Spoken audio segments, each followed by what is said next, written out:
ఈరోజు మనం సుక్కోట్ అనే పండుగ గురించి కొంచెం లోతుగా మాట్లాడుకుందాం. మన దగ్గర ఉన్న గడ్డి ఇఫ్రాయిం నోట్స్, బేట్ ఇస్రాయెల్ ఇంటర్నేషనల్ వాళ్ళు చెప్పిన విషయాలు చూస్తే ఇది కేవలం ఒక సాంప్రదాయ యూదుల పండుగలా లేదు కదా.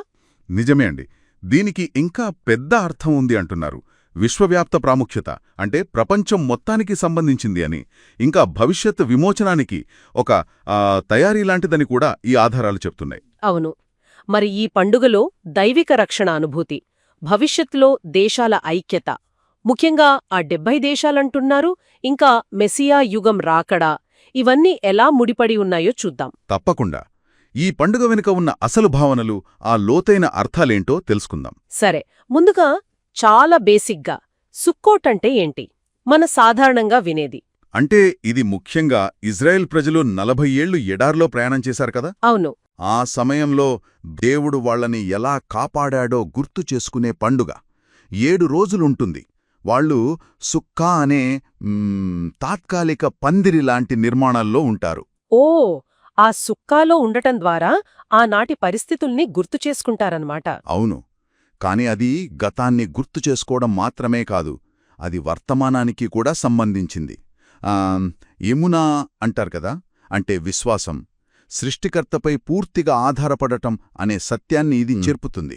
అంటే ఆ సుక్క, ఆ పందిరి అనేది కేవలం ఒక కర్రలతో కట్టింది కాదు, దానికో ప్రత్యేకత ఉందన్నమాట. ఖచ్చితంగా. అది కేవలం భౌతిక నిర్మాణం కాదు, దానికి చాలా ఆధ్యాత్మిక అర్థాలున్నాయి. ఉదాహరణకి రబ్బీ త్జాడాక్ అనే ఆయన అది దేవుడి ఆలింగనం లాంటిది అన్నారు. ఆసక్తికరంగా ఉంది. అలాగే బెయిట్ ఇజ్రాయెల్ వాళ్లేమో భవిష్యత్తులో ప్రపంచాన్ని ఆవరించే మహిమ మేఘాలుంటాయి కదా, వాటికి ఇంకా ఒక ఆధ్యాత్మిక గర్భానికి ఇది చిహ్నం అని చెప్తారు. మహర్రల్లాంటి వాళ్లు మనం దేవుడి రెక్కల నీడలో, అంటే షేకినా అంటారు, ఆ నీడలో పూర్తి నమ్మకంతో ఉండటాన్ని సూచిస్తుంది అంటారు. అంటే మనకి బయట ఎన్ని అభద్రతలున్నా ఆ సుక్కాలో దైవిక భద్రతను అనుభవించడం లాంటిదా? సరిగ్గాదే. మరి భావన నుంచే దీన్ని విశ్వవ్యాప్త పండుగ అని లేదా విమోచనానికి రిహార్సల్ అని ఎందుకంటున్నారో అర్థం చేసుకోవచ్చు. అవును, దాని గురించి చెప్పండి. ఇది ఇజ్రాయెల్ పండుగే గదా, మరి విశ్వవ్యాప్తం ఎలా అయింది? ఇక్కడే గడ్డి ఎఫ్రేం లాంటి వాళ్ల బోధనలు వస్తాయి. వాళ్ళేమంటారంటే ఈ పండుగలోని ఆనందం, దాని సందేశం కేవలం ఇజ్రాయెల్కే కాదు, మొత్తం ప్రపంచానికి. ముఖ్యంగా ఆ 70 దేశాలు అనే ప్రస్తావనుంది కదా, ఆ 70 దేశాల ఐక్యతకు, మొత్తం ప్రపంచ విమోచనానికి, గేయులా అంటారు దానికి. ఇదొక బీజం లాంటిది, ఒక నమూనా లాంటిదని వాళ్ల ఉద్దేశం. అంటే సుక్కాలో కూర్చోవడమంటే గతాన్ని గుర్తు చేసుకోవడమే కాదు, భవిష్యత్తులో ఆ ప్రపంచ ఐక్యత అనే దర్శనాన్ని ఇప్పుడే అనుభవించడం, దానికి సిద్ధపడటం లాంటిదా? అవును, దాదాపు అలాగే. ఆ దర్శనంలో పాలుపంచుకోవడం అన్నమాట. చాలా బాగుంది. మరి ఈ విశ్వవ్యాప్త దృష్టిలో ఉష్పిజిన్ అని 4 జాతుల మొక్కలు అని కూడా అంటారు కదా, వాటి ప్రాముఖ్యత ఏంటి? మంచి ప్రశ్న అడిగారు. ఉష్పిజిన్ అంటే ప్రత్యేక అతిథులు అనర్థం. 7 పితరులు, అబ్రహాం, ఇస్సాకు, యాకోబు, మోషే, అహరోను, యోసేపు, దావీదు, వీళ్ళు ప్రతిరోజూ ఒకరు ఆ సుక్కాలోకి వస్తారని నమ్మకం. ఓహో. అయితే వీళ్ళు కేవలం చారిత్రక వ్యక్తులే కాదు, వీళ్ళు 7 దిగువ సెఫీరోట్లకు ప్రతీకులు. సెఫీరోట్ అంటే దైవిక శక్తి ప్రవహించే మార్గాలు లేదా గుణాలు అనుకోవచ్చు. సరే. గాద్దీ ఎఫ్రేం వాళ్ళేం చెప్తారంటే ఈ 7 మార్గాలు 70 దేశాలకు, పూర్వం దేవాలయాల్లో అర్పించే 70 బలులకు, ఇంకా తోరాకున్న 70 రకాల అంతరార్థాలకు కూడా ప్రతీకులు అని. అంటే ఉష్పిజం ద్వారా సుక్కోట్ సమయంలో తోరాజ్ఞానం ప్రపంచానికి వెల్లవడవుతుంది అన్నమాట. అద్భుతం. మరి ఆ 4 రకాల మొక్కలు, ఎట్రోగ్, లులావ్, అవి? ఆ 4 జాతులు, ఎట్రోగ్ ఒక పండు, లులావ్ ఖర్జూరపు కొమ్మ, హదాస్ మర్రి కొమ్మలు, అరావా విల్లో కొమ్మలు, ఇవి ఇజ్రాయెల్ సమాజంలోని వేర్వేరు రకాల మనుషులకు ప్రతీకలు. ఎలాగా? అంటే కొందరికి జ్ఞానముంటుంది, తోరా చదవటం, కొందరికి మంచి పనులు చేసే గుణముంటుంది, కొందరికి 2 ఉంటాయి, కొందరికి ఏమీ ఉండకపోవచ్చు. ఈ 4 మొక్కలు ఈ 4 రకాల వాళ్లని సూచిస్తాయి. ఓ, ఓకే. బెయిత్ ఇజ్రాయెల్ వాళ్లు చెప్పేది ఏంటంటే ఈ అందర్నీ కలిపి పట్టుకున్నప్పుడే, అంటే ఈ భిన్నత్వంలో ఏకత్వం సాధించినప్పుడే ఆ ఐక్యత ద్వారా ప్రపంచానికి మేలు జరుగుతుంది, ఆశీర్వాదం వస్తుంది అని. ఇది కూడా ఆ విశ్వ ఐక్యత సందేశాన్నే బలపరుస్తుంది. స్పష్టంగా అర్థమైంది. ఇక చివరిగా గిలూ పనేం అన్నారు, అంటే దైవిక ముఖం వెల్లడి అవ్వడం. ఇంకా ఈ పండుగకు ప్రత్యేకమైన ఆనందం జ్మాన్ సించతేను, మన ఆనంద సమయం. దీని గురించి కొంచెం చెప్పండి. గిలూయి పనీం. జోహా చదాష్ అనే ఒక ఆధ్యాత్మిక గ్రంథం ప్రకారం సుక్కోట్ సమయంలో దైవిక తేజస్సు ఆ సుక్కా నీడ ద్వారానే ప్రత్యేకంగా ప్రకాశిస్తుందట. భవిష్యత్తులో అన్ని దేశాలు ఆ దైవిక వెలుగులోనే నడుస్తాయనడానికి ఇదొక సూచన. ఇక ఆనందం విషయానికి వస్తే సుక్కోట్ను జ్మాన్ సింఛతేను, మన ఆనందకాలం అంటారు. ఇది కేవలం పైపై సంతోషం కాదు, దీనికి ఆధ్యాత్మిక శక్తుంది. రంబాం యాంటివాళ్లు ఈ ఆనందం మన హృదయాన్ని దైవిక ప్రేరణకు సిద్ధం చేస్తుందంటే, రెబ్బే నహ్మన్ లాంటివాళ్లు ఈ ఆనందమే ప్రవాసాన్ని అంతంచేసి విమోచన కాంతిని తెస్తుందని చెప్పారు. ఆనందానికి అంత శక్తి ఉందా? అవును. గాది ఇఫ్రాయిం వాళ్లు కూడా దీన్ని అంతిమ విమోచనానికి, గేవులాకి, ప్రపంచాన్ని సిద్ధం చేసే ఒక గొప్ప శక్తిగా చూస్తారు. అద్భుతం. అంటే ఈ సుక్కోట్ ఆచారాలన్నీ పైకి సాధారణంగా కనిపించినా వాటి వెనుక ఇంత లోతైన అర్థాలు, భవిష్యత్తు దర్శనాలున్నాయన్నమాట.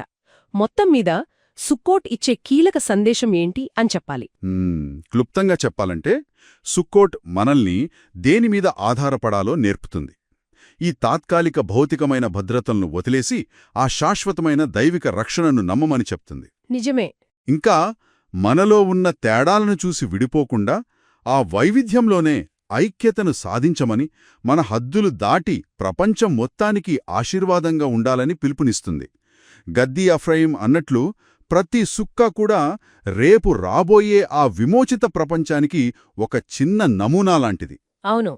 అన్ని దేశాలు కలిసి సృష్టికర్తను సేవించే ఆ భవిష్యత్తుకు ఇదొక సూచిక, ఒక సాధన కూడా. అంటే మనం సుక్కోట్ను కేవలం గతాన్ని గుర్తుచేసుకునే పండుగగా కాకుండా విశ్వ ఐక్యత, దైవిక జ్ఞానం, విమోచనంతో నిండిన భవిష్యత్తు కోసం ఇప్పుడే చేస్తున్న ఒక సాధనగా, ఒక తయారీగా అర్థం చేసుకోవాలన్నమాట. ఖచ్చితంగా. ఈ ఆధారాలన్నీ అదే సూచిస్తున్నాయి కదా. ఈ పండుగ ఆచరణలు ఆ భవిష్యత్ దర్శనంలో మనం ఇప్పుడే పాలుపంచుకోవడానికి మార్గాలు చూపిస్తున్నాయి. చివరగా మనమందరం ఆలోచించాల్సిన విషయం ఒకటుంది. ఏమిటది? ఈ పురాతన సాంప్రదాయాలు, వాటిల్లో ఇమిడి ఉన్న ఈ ఐక్యత, విశ్వాసం అనే గొప్ప సందేశాలు, అవి మన నేటి ఆధునిక ప్రపంచంలో రకరకాల సంస్కృతులు, అభిప్రాయాల మధ్య అవగాహనను, సామరస్యాన్ని పెంచడానికి ఎలా ఉపయోగపడతాయి, ఎలా స్ఫూర్తినిస్తాయి అన్నది మనం ఆలోచించాలి. 5785వ హీబ్రూ సంవత్సరం వచ్చింది కదా. ఆ సమయంలో సుక్కోత్ పండుగ జరిగింది. అప్పుడు బెయిట్ ఇస్రాయెల్ ఇంటర్నేషనల్ వారు ఒక చాలా పాత, ఒక పవిత్రమైన ఆచారాన్ని చేశారట. అవునండి. దాని గురించే మనం ఈరోజు కొంచెం లోతుగా మాట్లాడుకుందామనుకుంటున్నాం. అవును. ముఖ్యంగా మన దగ్గర ఉన్న కొన్ని ఆధారాలున్నాయి. అంటే జోహార్ గ్రంథం, మరి గడ్డి ఎఫ్రాయిం నోట్స్ లాంటివి. వాటి ఆధారంగా చూస్తే వాళ్ళు తమ సుక్కాలోకి, అంటే పండుగకి కడతారు కదా తాత్కాలిక పందిరి, అందులోకి ప్రతిరోజూ కొంతమంది దివ్య అతిథుల్ని పిలిచారట. దివ్యాతిథులనా? అంటే ఎవరు వాళ్ళు? దీని వెనక ఏంటి కథ? అవును. ఈ ఆచారాన్నే ఉష్పిజిన్ అంటారు. అరామిక్ భాషలో అతిథులు అనే అర్థమన్నమాట. ఉష్పిజిన్. సరే. సుక్కోత్ 7 రోజులు కదా. ప్రతిరోజూ ఒక ప్రత్యేక అతిథిని పిలవడం సంప్రదాయం. అయితే ఇప్పుడు మీరు చెప్పినట్టు ఈ బెయిట్ ఇస్రాయెల్ వాళ్ల ఆచరణ, ఆ మూలాల ప్రకారం చూస్తే దీనికింకాస్త లోతైన ఆధ్యాత్మిక అర్థమిస్తున్నట్టుంది. అంటే కేవలం ఓ పండుగలా కాకుండా ఉష్పిజిన్ అంటే 7 దివ్య అతిథులను మన సుక్కాలోకి, అంటే ఆ పర్ణశాలలోకి ఆహ్వానించడం. మన దగ్గర బీట్ ఇస్రాయెల్ ఇంటర్నేషనల్, గడ్డి ఇఫ్రాయిం నోట్స్ లాంటి కొన్ని మంచి విశ్లేషణలు ఉన్నాయి. వాటి ఆధారంగా దీని వెనుక ఉన్న అర్థమేంటో చూద్దాం. తప్పకుండా. ఇది పైకి కనిపించేదానికంటే చాలా లోతైన విషయం. అంటే ఊరికే ఒక పాత ఆచారం కాదు. అవును. దీని ఆధ్యాత్మిక ప్రాముఖ్యత, మరి ముఖ్యంగా జోహార్ లాంటి గ్రంథాలు ఏం చెబుతున్నాయి, విమోచనతో దీనికున్న సంబంధమేంటి, ఇవన్నీ చూద్దాం. సరే. ముందుగా ఎవరి ఉష్పిజిన్? ఈ 7 అతిథులు ఎవరో చెప్పండి. వీళ్లు మన గొప్ప పూర్వీకులు. అంటే అబ్రహాం, ఇస్సాకు, యాకోబు, మోషే, అహరోను, యోసేపు మరియు దావీదు మహారాజు. 7. అవును. ప్రతి ఒక్కరూ ఒక ప్రత్యేకమైన దైవిక లక్షణాన్ని, హీబ్రూలో మిద్దహ అంటారు, దాన్ని సూచిస్తారన్నమాట. ఉదాహరణకి అబ్రహాం గారు కరుణ, లేదా చెసెడ్. దావీదువాజు మల్ఖుత్ అంటే రాజరికం, నాయకత్వం. అలాగా. అంటే ఈ గడ్డి ఎఫ్రాయిం నోట్స్లో చెప్పినట్టు వీళ్ళు కేవలం చరిత్ర పురుషులు కాదు, ఇప్పటికీ మన విమోచన యాత్రలో వాళ్ళ పాత్ర ఉందన్నమాట. కరెక్ట్. వాళ్ళని ఆనందంగా సుఖాలో పిలవడం ద్వారా మనం ఒక పెద్ద లక్ష్యంతో కనెక్ట్ అవుతున్నాం. బీట్ ఇజ్రాయెల్ ఇంటర్నేషనల్ కూడా ఇదే అంటుంది. అంటే దావీదు సుక్కాను పునర్నిర్మించడానికి సిద్ధపడ్డం. ఇది చాలా ఆసక్తికరంగా ఉంది. జోహార్ ఏం చెప్తుంది దీని గురించి? జుహార్ ప్రకారం చూడండి, ఒక వ్యక్తి సుక్కాలో కూర్చున్నప్పుడు దాన్ని చ్విజ్లా డి మెహేమునతా అంటారు. అంటే విశ్వాసపు నీడ. విశ్వాసపు నీడ. అవును. ఆ సమయంలో దైవిక ఉనికి అంటే షెఖీన తన రెక్కలు చాచి ఆ ప్రదేశాన్ని కప్పుతుందట. అప్పుడు ఈ దివ్య అతిథులు మనతో పాటు ఉండటానికి దిగివస్తారు. అంటే సుక్క కేవలం ఒక ఆశ్రయం కాదు, అదొక పవిత్ర స్థలం లాంటిది. ఖచ్చితంగా ఒక తాత్కాలిక దైవ సన్నిధి లాంటిది అన్నమాట. నౌ నున్నా సాబా అనే పండితుడి గురించి కూడా ప్రస్తావన ఉంది కదా. ఆయన ఆచారం ఎలా ఉండేది? అవును, జహార్లో, గడ్డి ఎఫ్రాయిం నోట్స్లో కూడా ఉంది. ఆయన తన సుక్కా ద్వారం దగ్గర నిలబడి చాలా ఆనందంగా, ఉత్సాహంగా ఉండేవారట. ఎందుకు? ఈ ఆధ్యాత్మిక అతిథులను ఆహ్వానించడానికి. అంతేకాదు, భౌతిక అతిథులను అంటే పేదలను కూడా పిలిచేవారు. ఆ ఆనందం చాలా ముఖ్యమని నమ్మేవారు. ఆ ఆనందం ఎందుకంత ముఖ్యం? అది కేవలం ఒక భావోద్వేగం కాదు. ఆ ఆనందమే ఉన్నత లోకాల ద్వారాలు తెరిచే తాళంచెవి లాంటిదని జొహార్ చెబుతోంది. అద్భుతం. మరి స్పాట్ ఎమెట్ బోధనలు కూడా ఇలాంటివే చెబుతున్నాయా? అవును. స్పాట్ ఎమెట్ ప్రకారం సుక్కా అనేది పై లోకాల్నుంచి పవిత్రతను ఆకర్షిస్తోంది. ఉష్పిజిన్ మనలోకి వచ్చి గెయూలా అంటే విమోచన కాంతిని మేల్కొల్పుతారట. అంటే ప్రతిరోజూ ఆ రోజుకు సంబంధించిన అతిథి యొక్క గుణాన్ని మనం స్వీకరించాలి, అంతేనా? సరిగ్గా చెప్పారు. ఇది కేవలం వాళ్ళని గౌరవించడమే కాదు, వాళ్ల లక్షణాలను కరుణ, బలం, సామరస్యం, ఓర్పు, వినయం, పునాది, నాయకత్వం మనలో భాగం చేసుకోవడానికి ప్రయత్నించడం, మనలో నింపుకోవటం ద్వారా అంతిమంగా ఏం జరుగుతుంది? దీని ముఖ్య ఉద్దేశ్యం మషియాచ్ బెన్ డావిడ్ అంటే మెస్సయ్య రాకడకు మనల్ని, మొత్తం ప్రపంచాన్ని సిద్ధం చేయడం. మెస్సయ్య రాకడ కోసం. అవును. 7వ అతిథి అయిన దావీదు రాజు రాకడనేది ఆఖరిది. అది కేవలం ముగింపు కాదు, పట్టాభిషేకం లాంటిది. అంటే దైవీక రాజ్యం ఈ భూమి మీద మళ్లీ స్థాపించబడటం. అంటే ఆ పడిపోయిన దావీదు సుక్కా అనేది ఏదో చెక్కలతో కట్టిన గుడిసె కాదు. కాదు. అది దేవుని సార్వభౌమాధికారం కింద ప్రపంచమంతా ఒకటిగా మారే ఒక ఆధ్యాత్మిక వ్యవస్థకు ప్రతీక. ఓ అలాగా. మనం విశ్వాసంతో, ఆనందంతో సుక్కాలో కూర్చోవడమంటే ఆ పడిపోయిన సుక్కాను తిరిగి నిలబెట్టడంలో, అంటే ఆ దైవరాజ్యాన్ని ఆహ్వానించడంలో మనం కూడా పాలుపంచుకుంటున్నామన్నమాట. మరి ఇది కేవలం ఇజ్రాయెల్ ప్రజలకే పరిమితమా లేక అందరికినా? మంచి ప్రశ్న. సుక్కోట్ అనేది అందరి పండుగ, విశ్వవ్యాప్తమైనది. పూర్వం యెరూషలేము దేవాలయంలో 70 బలిచ్చేవారు, గుర్తుందా? అవును. అవి ప్రపంచంలోనే 70 దేశాలకు ప్రతీకానంటారు. అంటే ఉష్పిజిన్ ప్రభావం, ఈ పండుగ ఆశీస్సులు మానవాళి అంతటికీ చెందుతాయి. అంటే సుక్కా ఒక విశ్వ అభయారణ్యం లాంటిది. భవిష్యత్తులో రాబోయే శాంతి సుక్కాకు ఇదొక చిన్న రూపం. గడ్డి ఎఫ్రాయిం నోట్స్ ప్రకారం ఇది నిజమైన అనుభవం అంటున్నారు. నిజమే. ఇది కేవలం ప్రతీకాత్మకం కాదు. సుక్కా అనేది దైవానికి, మానవునికి మధ్య ఒక ఆధ్యాత్మిక వారధి, ఒక కలయిక స్థలమన్నమాట. ఆశ్చర్యంగా ఉంది.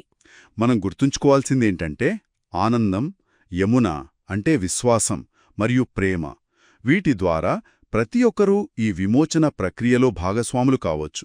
జోహార్ చెప్పినట్టు మనం సుక్కాలో కూర్చుంటే కేవలం గుడిసెలో కూర్చోవడం కాదు. మనం షెకీనా అంటే దైవ సాన్నిధ్యం కోసం సింహాసనాలు నిర్మిస్తున్నాం. ప్రపంచాన్ని దాని అసలైన శాశ్వతమైన రాజు కోసం సిద్ధం చేస్తున్నాం. బీట్ ఇజ్రాయెల్ ఇంటర్నేషనల్, గడ్డి ఎఫ్రాయిం నోట్స్ లాంటివి ఈ గొప్ప పనిలో అందర్నీ ఆహ్వానిస్తున్నాయి. అవును, అందర్నీ. ఇదంతా వింటుంటే నాకొక ఆలోచనొస్తోంది. ఈ ఉష్పిజిన్ యొక్క లక్షణాలు అంటే కరుణ, బలం, సామరస్యం లాంటివి. వీటిని కేవలం ఈ 7 రోజులే కాకుండా మన రోజువారీ జీవితంలో ఎలా అలవర్చుకోవచ్చు? అది చాలా ముఖ్యమైన ప్రశ్న. అలా చేయడం ద్వారా నిరంతరం ఆ దావీదు సుక్కాను నిర్మించడంలో మనమెలా పాల్పంచుకోవచ్చు? దీని గురించి మనం ఆలోచించాలి కదా.